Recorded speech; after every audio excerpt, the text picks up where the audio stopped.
τις τελευταίες μέρες ζει σε μεγάλη αγωνία για να δει τη συγχωριανή τους νύφη. Όλοι νόμιζαν ότι απόψε θα γίνει αληθινός γάμος. Για να δούμε, Μαρία μου, ελπίζουμε σύντομα. Καλούμε τον πρόεδρο του Συλλόγου, τον κύριο Μαλαμίδη, να σας πει δύο λόγια για το Σύλλογο και για αυτό που θα παρακολουθήσετε σήμερα. Τη διδασκαλία των χωρών την έχει ένας άλλος πολύ καλός μου φίλος και συγχωρευτής, ο Αντώνης ο Τζαφέτας. Σήμερα είναι οικογενειακή υπόθεση, όπως βλέπετε. Γάμ, γεννητούρια, θα δείτε εδώ πολλά.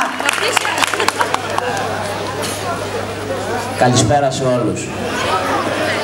Με μεγάλη χαρά δεχτήκαμε την πρόσκληση από το Πολιτιστικό Σύλλογο του χωριού σας.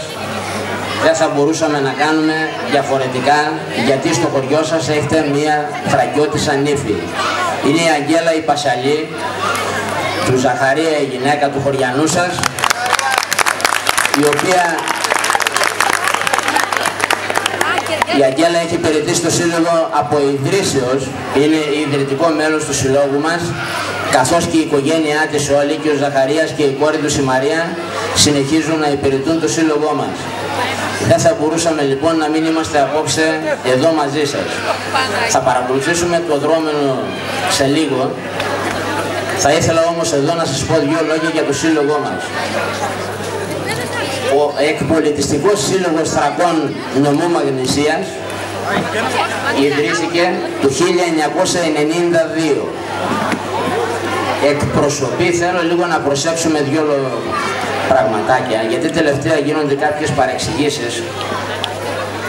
Εκπροσωπεί τους σημερινούς νομούς της Θράκης, δηλαδή του νομού Εύρου, του νομού Ροδόπης και του νομού Ξάνθης, καθώς και επίσης όσους μένουν στο νομό Μαγνησίας και έχουν καταγωγή από τη Βόρεια Θράκη ή Ανατολική Ρωμυλία και από την Ανατολική Θράκη, τις λεγόμενες αλυσμόνητες πατρίδες.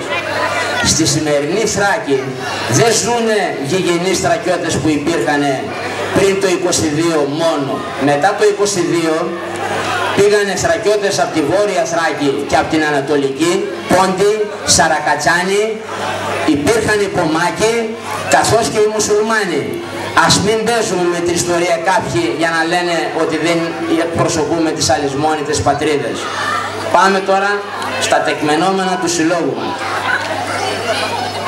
Η σκοπή, όπως και όλων των πολιτιστικών συλλόγων, είναι να κρατούν τις παραδόσεις και τα έθιμα. Αυτό το κάνουμε καθημερινά, όπως και όλοι οι σύλλογοι, με υδρότα και μεράκι και αφιλοκερδός φυσικά. Το έργο πραγματοποιείται από διαλέξεις με ειδικούς ομιλητές, επιστήμονες που έχουν μεγάλη γνώση και αναλυτική επίγνωση το τι λένε και τι κουβεντιάζουν. Αφορούν εθνικά ζητήματα με τα οποία δεν μπορούμε να παίζουμε εύκολα. Συμμετέχουμε σε πολλές εκδηλώσεις σε όλο τον νομό, καθώς επίσης σε όλη την Ελλάδα. Είμαστε μέλος της Πανελλήνιας Ομοσπονδίας από ιδρύσεως της Ομοσπονδίας και τα τελευταία 4 χρόνια της Παγκόσμιας Ομοσπονδίας Φεστιβάλ εκδηλώσεων, πολιτιστικών εκδηλώσεων. Χοροδιδάσκαλος του συλλόγου μας, όπως προανέφερε και η Αντιγόνη, είναι ο Τζαφέτας ο Αντώνης και οι δύο είναι παιδιά του κυρίου Μπέα. Εγώ οφείλω να τους συγχαρώ δημοσίως και τους δύο, καθώς και τον κύριο Μπέα, γιατί στην έναρξη της εκδήλωσης είδα να ξεκινάει η εκδήλωση στο προτζέκτορα με θρακιώτικα. Εκπροσωπήσατε ο Σύλλογος Μακρυράκης στη Βιέννη, συμμετείχατε με θρακιώτικα. Αυτό μας κάνει ιδιαίτερα χαρούμενους που όλη η Θεσσαλία και όλη η Ελλάδα χορεύει θρακιώτικα. Χίλια μπράβο στον κύριο Μπέα και σε όλους τους δασκάλους που χορεύουν θρακιώτικα πέρα των τοπικών τους χωρών.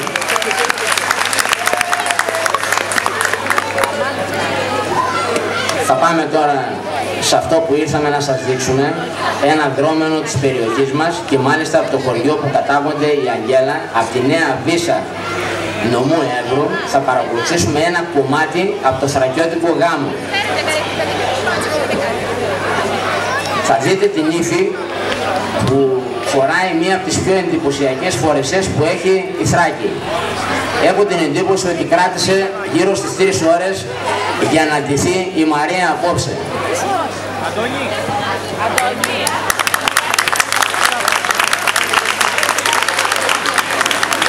Είμαστε λοιπόν στο Σαββάτο βράδυ, παραμονή της Κυριακής. Τώρα το λένε bachelor party, η σημερινή. Εμείς θα δούμε τι γινόταν στον Εύρο, τότε όπως και στα περισσότερα μέρη της Ελλάδος. Φεύγουν λοιπόν οι οργανοπαίκτες και το σόι του γαμπρού, οι γυναίκες κρατάνε τα πανιέρια γεμάτα δώρα και πηγαίνουν στην Ήφη.